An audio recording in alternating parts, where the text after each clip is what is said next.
You're lying awake right now because you're terrified that this is it. That this version of you, the one who settles, the one who negotiates with their own potential, the one who says tomorrow while today bleeds out, is the final version.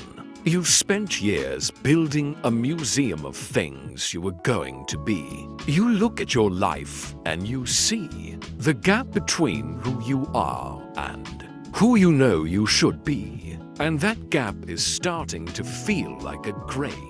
In this video, you will learn that the ceiling over your head isn't made of glass or bad luck.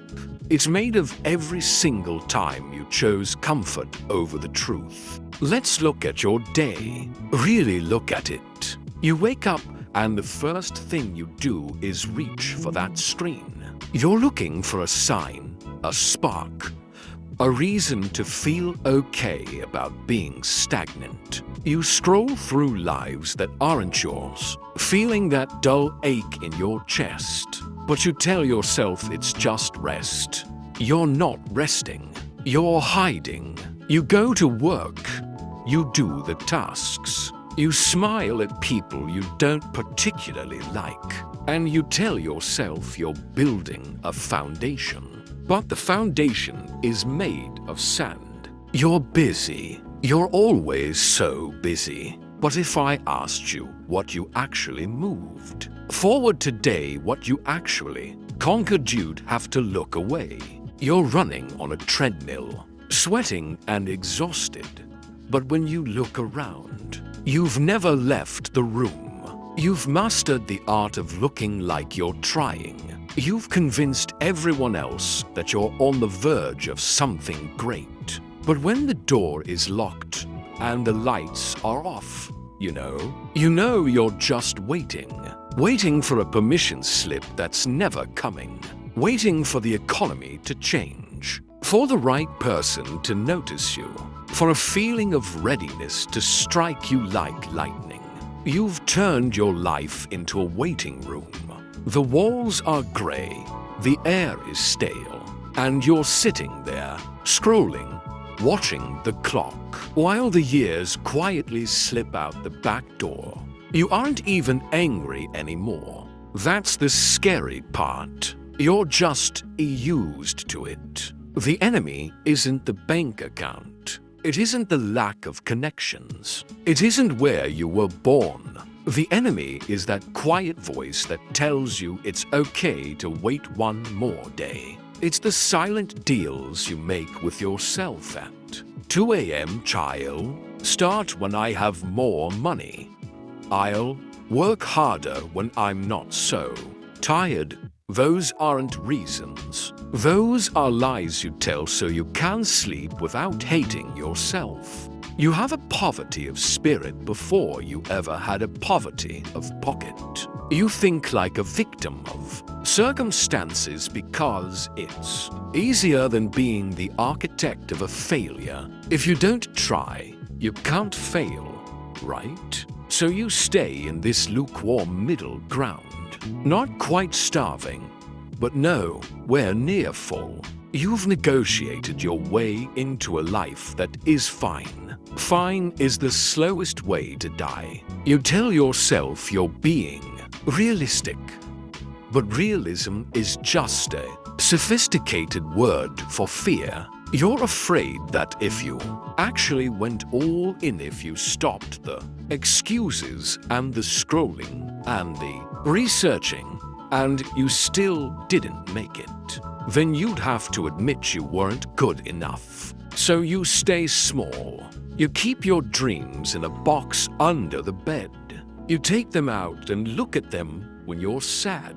Then you tuck them away and go back to your fine life. You are holding yourself hostage. You are the jailer, and you're the one holding the key, pretending you've lost it. Time doesn't heal. Time just evaporates. Think back to 5 years ago. You had the same worries. You had the same plans. You told yourself back then that by now, everything would be different. But look at your hands. Look at your room. Look at your habits. What has actually changed? Or are you just 5 years older and better at making excuses? The pressure is building, even if you try to drown it out with noise. Every time you see someone else doing what you wanted to do, that sting you feel isn't jealousy, it's your soul screaming at you. It's the reminder that it was possible, but you chose the couch. You chose the snooze button. You chose the safety of being a nobody because being a somebody is heavy. Staying here is costing you everything.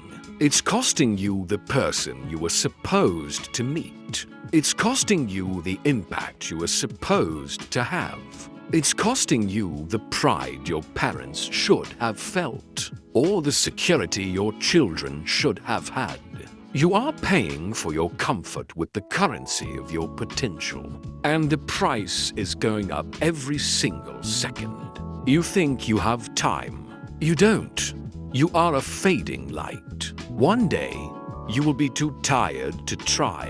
One day, the tomorrow you've been banking on will be a yesterday you regret. You are currently writing the story of a person who almost lived. Is that what you want? To be a footnote in your own life? Stop looking for a way out and start looking for a way through.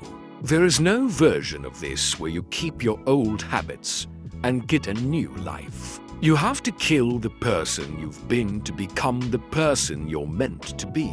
That means the laziness has to die.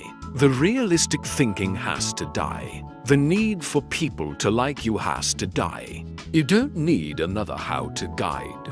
You don't need another book. You need to look in the mirror and realize that the only thing standing between you and the life you crave is your own pathetic attachment to being comfortable. Poverty is a mindset before it's a math problem. It's the belief that you are a passenger in your own life. It's the habit of looking at what you lack instead of what you can create. It's the cowardice of refusing to take a risk because you might look stupid. Well, look at you now. You're safe, you're comfortable, and you're miserable. Decide, not tomorrow, not after you've finished this video. Now, decide that the person who settled is dead.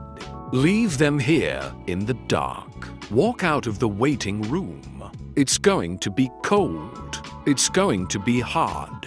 It's going to hurt. But at least you'll be alive. Own your hunger. Share this with someone who needs to wake up. And subscribe if you're done waiting.